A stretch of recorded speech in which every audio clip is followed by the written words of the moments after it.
Hey, I'm Chuck Dransfield in the heart of downtown Hollywood, California, the very source of what I'm talking about this month when I am covering haunted Hollywood for all of you. Behind me here is the Knickerbocker Hotel, which has been around since 1930.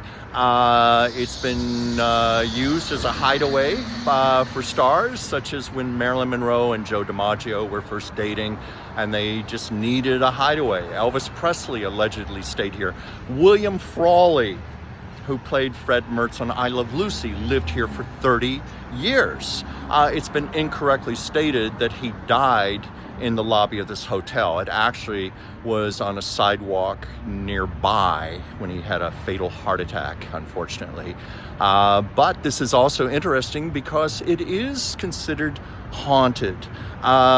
D.W. Griffith, the famed pioneer filmmaker, he resided here in the very last years of his life. You know, his era was in the early days of silent movies, so by the 1940s he was virtually forgotten about.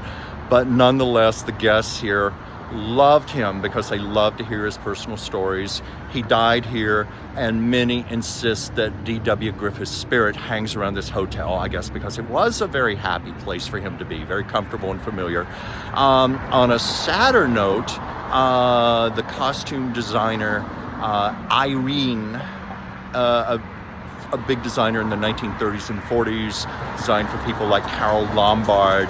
She fell on hard times in her final years, came here to reside, and committed suicide by jumping out an upper window and plunged to her death on the sidewalk. And many who come here and stay in her room report an eerie chill in the room, negativity, where it doesn't feel good. Doesn't feel good. People sense something is not right, and many have felt it is the spirit of Irene still hanging around the Knickerbocker Hotel.